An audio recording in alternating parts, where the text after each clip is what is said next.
say that before. Elections have consequences, and we're going through some of that right now. And so if we sign on to this, we're voting for that program. And I'm not sure I want to vote for that program. I don't know.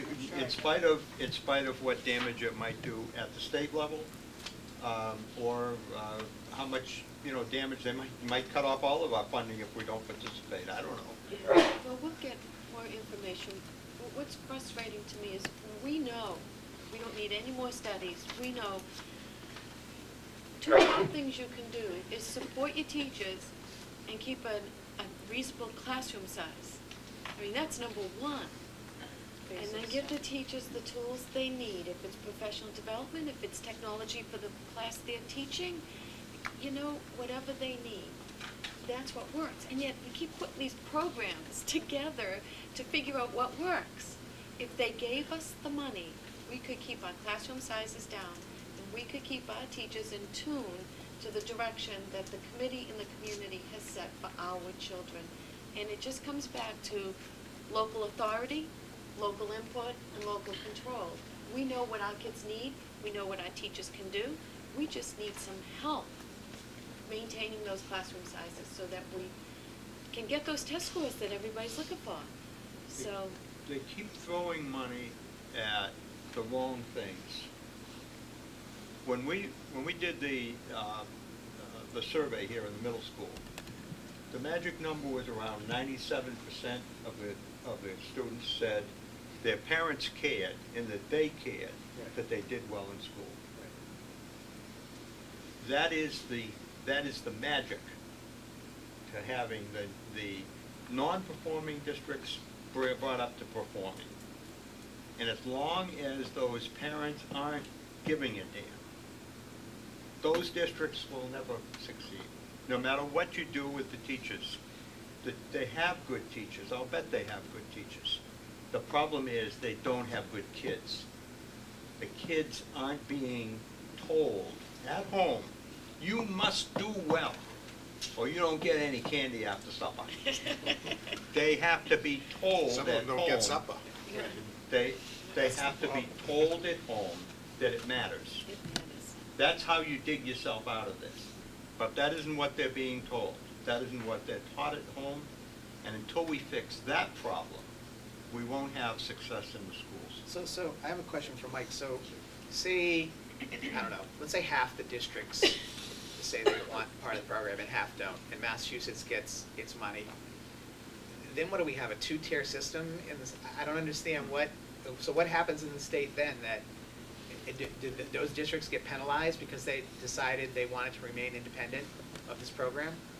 I guess no, I don't think so. I think what will happen is that ultimately the state will have to fund, if the program survives beyond the 4 years, the state will have to fund moving that program out of those pilot districts into statewide, and they'll have to find a way to do it, which may result in an unfunded mandate down the road if the state says we're going to do this and doesn't fund it. One of the most important things in the state's legislation that is being driven by the race to the top, from our perspective, is the adequacy study for Chapter 70 that will show what today is the cost of an adequate education for a public school student.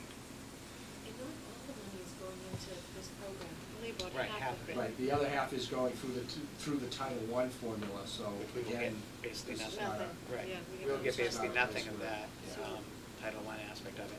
And then the other question I have is, so I'm almost confused as to why Massachusetts is one of the states targeted to get money for this, because repeatedly we see studies that say our schools are some of the best in the country, if not the best in the country. So I guess I understand the race to the top in terms of maybe the top of the world, because we're at the top in the country right now. We also, I know, perform very well internationally when you compare our scores. So I'm almost confused as to why we're targeted for some of this money, whereas other states may need it a lot more than than Massachusetts does. Because it's a pilot program, they want the That's data. right. They want the And data, we will they have want to good- show what really what works. works. They need And us. so they Not want, about they the want, Connecticut. they want a state that's near the top Yes. already in Yes. order to. And the part of the problem is that Massachusetts is up near the top, but we also have a huge gap between the ones that succeed and the Right. ones that don't. Right. Right. The achievement gap is Yes, huge. it is. I So think the the money- biggest question for us is, in looking at it, I mean, this is the Chicago model, Right. and it didn't really work in Chicago, or at Exactly. least that's what we're being told by Yeah. the University of Chicago, Right. that it didn't really work. So why would it work here, where we already have things that we know are working? You know, what happens with those kids at home, it's also about having the programs in the schools to support those kids who don't have that at home, to create a culture in the student that they need to succeed, and so that they can succeed with a safety net that gets them to success. And because we can't fix home, we can only fix what goes on at school, and if we can. Work more on fixing home. Yeah, we do, but it's not, unfortunately, it's not our role in the schools to completely fix home. But we can fix that attitude and culture about what's important with regards to education. So, anyone have anything else they'd like to ask? So we're definitely not voting on this? Well, No. not tonight. No. We'll wait till the We'll wait till the 11th. We have 2 days before the vote, right? Right. Yeah. We'll vote it up. So, we'll watch the listserv for any new information. And we probably will have something out before either the end of this week or the beginning of next week. Okay. And I'm back on. I had this very nice hiatus. Oh, so you're off. And all of a sudden, I'm like, wow, it's awful quiet out there. You should be all set. Thank you. All right. Thanks, Thank you. Mike, and you have a Enjoy nice the Christmas. holidays. You too. Let me just, before we get off our Sure. TTT, let you know that I have a call into, and spoke to somebody in Brad Jones' office to try and get some more information. Thank you. They did not get back to me today, but they will get back to me as soon as possible, and I'll have it for you for the next meeting. Awesome. Thank you. Great. All right.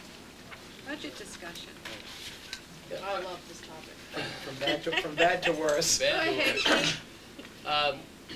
At the last meeting, we had sort of thrown out some generic ideas, and the committee had asked for more specific information concerning level services versus level funding, and so on and so forth. So there is a sheet in your packet called FY11 Level Services Budget First Look, and I'm going to turn the meeting over to Mr. Nelson and let him explain this to you, so you can get an idea of what, under at least this method of looking at it, our situation may well be at the end of this year. Thank you.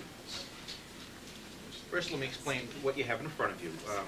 This is our very first look at the FY11 budget. Because we're so early in the process, there are a lot of unknowns. And at this stage, we feel we have to treat those unknowns as conservatively as we can, because we don't want to make assumptions, positive assumptions, until we know the answers. So what you have here is really two disparate bits of information. The top half, above the double line, is a summary of... Excuse me. Thank you, Sean. Do you have an extra copy for the finance committee? Sure. I don't... I got it. You can give mine, because I have one back in the office. Thanks, so we'll remember in the future. Sorry to interrupt. Thank you. No, Don. thank you. I'll wait for Don to get that.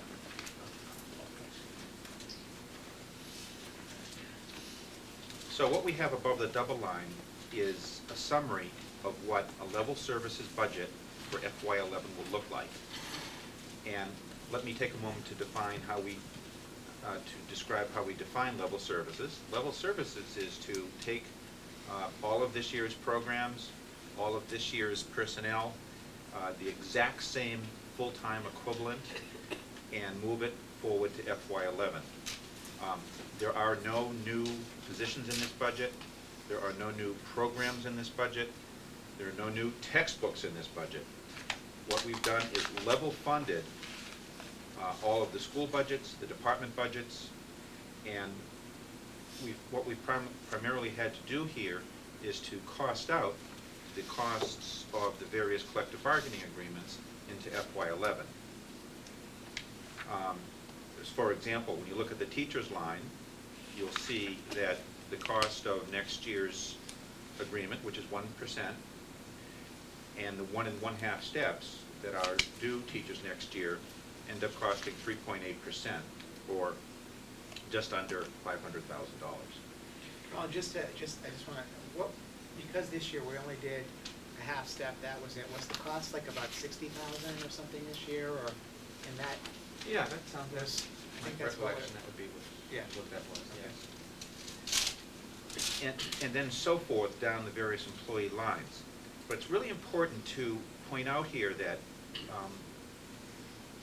that because we don't know the status of all of next year's grants, and particularly because we don't know the status of next year's ARRA money, some of these year-to-year increases look particularly high.